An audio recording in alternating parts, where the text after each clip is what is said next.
creepy Mark Carney. We're not going to let this go. Where exactly have Canadians' $73 billion gone? It was just released by the Canadian government. Past decade alone, $73 billion of taxpayer dollars have gone to immigration.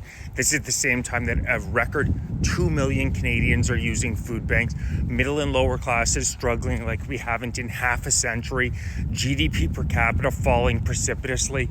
And Carney refuses to acknowledge or even speak about where that $73 billion has gone.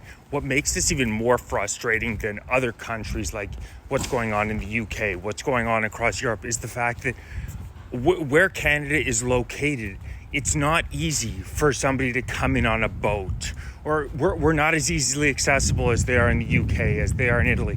It's so much easier to actually protect your national sovereignty in Canada than it is in these other countries. Yet Carney refuses to do so. He refuses to do so. Immigration in this country has absolutely exploded. 8 million people in under 10 years. When we don't have the housing infrastructure, we don't have the medical infrastructure, we don't have the social services infrastructure, we have none of the infrastructure necessary to house these people. So you shake your head and you go, our culture is being absolutely destroyed. Our country is being invaded. The standard of living for your everyday Canadian is going down and down and down.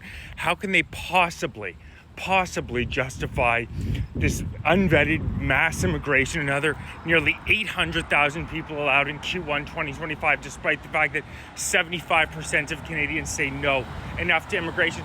And the answer goes no further than Mark Carney's pocketbook and the Cloward Piven strategy. Now, when it comes to Mark Carney's pocketbook, the man spent the past decade of his career working at Brookfield, more than $1 trillion global elite asset management company. Guess how much in valuation they own in real estate, both rental properties as well as ownership in Canada? Over $37 billion. $37 billion. Basic supply and demand economics. You flood the zone with supply, which is unlimited immigration. Damn the citizens of this country. Damn how it affects them. The value of that $37 billion worth of real estate is going to go up and up and up. And that is Carney's primary focus. Getting him and his buddies at Brookfield as rich as possible. Nobody in the Canadian media, nobody at CBC, CTV will ask him, Mark, what's your current relationship with Brookfield? The man lied to us in the run-up to the election. He said that all he owned was cash and real estate, which has turned out to be the furthest thing from a lie we could have seen. He owns 587 different stocks, over 99% of them American-based companies. I kid you not. But nobody in our media will say, Mark, how many of your policy decisions are being influenced by your relationship with Brookfield? The immigration is the one off the bat that is so obvious. It's so obvious the reason he continues to flood the country, besides the Cloward Piven strategy, where they're intentionally making our society more heterogeneous in order to be able to divide and conquer. Oldest strategy in the book. But Mark, what's your relationship like with Brookfield, and how do you stand to profit from continued hundreds of thousands? You look at a real estate chart in Canada from 2015 when Trudeau was elected to now. It is a bullet upwards. It's an absolute bullet upwards, unlike anywhere we've seen in the Western world. And there's no doubt about it. It's not xenophobic. It's not racist to say it. It's just a fact. Immigration is the number one reason that the housing prices in Canada are so out of control and unattainable for middle and lower class Canadians. We have never seen a wealth transfer in this country like we're seeing right now. The past decade plus has been an absolute coup for the top 0.01%. People like Mark Carney, who have spent their life in service of the WF, Davos, and Brookfield. But for your average everyday Canadians, many of us who have ancestors who died World War I, World War II, we are seeing the country we grew up in disappear in front of our eyes. And if we criticize it whatsoever, what's the Liberals' response? Shut up, racist, or you're a xenophobe. It's so tired. Nobody gives a crap that they say it anymore. But we need to actually stand back and fight back against these people, because despite the fact that 75% of Canadians say no to more immigration, they're going to continue pushing and pushing and pushing, because at the end of the day, they do not care about the average Canadian citizen. It means absolutely nothing to them. If anything, they disdain you. They think you're a peasant. They think you're a sucker. Carney also, one of the few major projects that he's gotten off the ground is prefab housing, a $25 billion investment. Yeah, every Canadian I know is so excited to live in a prefab house. Wow, really making the Canadian dream come true. Not to mock prefab housing, but I don't think it's anybody's ideal. Are you kidding me? In the 80s and the 90s, growing up in Canada, I don't think that was anybody's idea of the Canadian dream. $25 billion investment in prefab housing, one of the few projects that Carney is getting off the ground quickly. Guess what? Brookfield just bought out a company called Modular. Guess what they do? Prefab housing. The amount of insider dealing and how Canada is now being governed as though it was run for the express interest of Brookfield Asset Management is truly nauseating. Another example of how Carney is selling the Canadian people out at every turn in the name of Brookfield Asset Management. China just announced major tariffs, 75% on Canadian canola, further damaging the west coast of Canada, which has already been hit incredibly hard by a decade of liberal so-called green policies that continue to absolutely kill our oil and gas industry, which have massive potential. So they announced these major tariffs. So what does Carney do? He turns around and gives the Chinese a $1 billion loan, $1 billion to build 3 ferries for Vancouver. Why the hell can't those jobs be done in Canada?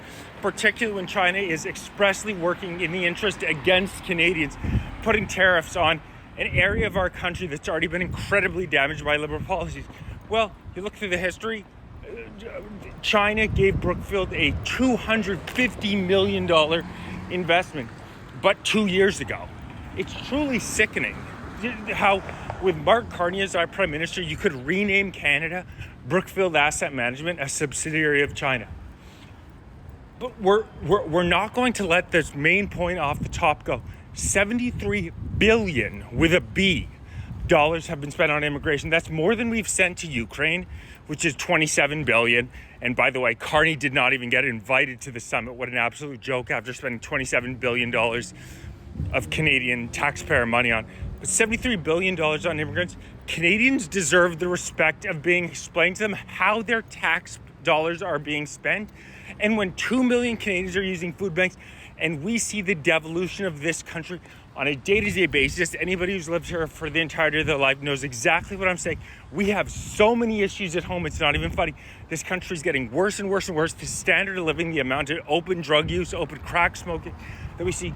Stop goddamn spending our money overseas and on immigration, for Christ's sake. Start spending our money to make Canada better. These global elites cannot get through their big brick heads that the government is elected first and foremost to look after the people who elected them, to look after the people of Canada.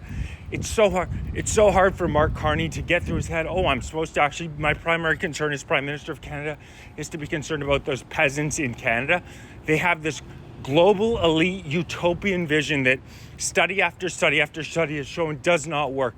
Once you reach a certain level of heterogeneity in a culture, in a country, a certain level of multiculturalism, whatever the hell that means, the country devolves because there's nothing to bind the people together. It's common sense. If everybody has wildly different worldviews, people are not assimilating when they get to Canada. They are continuing their culture on. It's not like it was in the 80s and 90s. It's common sense that our country is going to continue to devolve into a third world hellhole unless we turn this around. So Carney, where the hell are the $73 billion? And start looking out for the Canadian people first. If you're interested in supporting the cause, I'm holding Canada First rally Saturday, September 13th, Saturday, September 27th, Parliament Hill. Very excited. Canadian patriots hitting the streets. We will not be silenced any longer. Same day as the UK is doing them with Tommy Robinson. Message me if you're interested in attending. I'll give you full details. I'm over 10K now on TikTok, so we all know the Canadian political class does not like dissidents. If you're not following me on YouTube, please follow me on YouTube. youtube.com/@FightForCanada2025. youtube.com/@FightForCanada2025. Make sure you're following me there. Uncensored content. Canadian patriots are going to take this country back.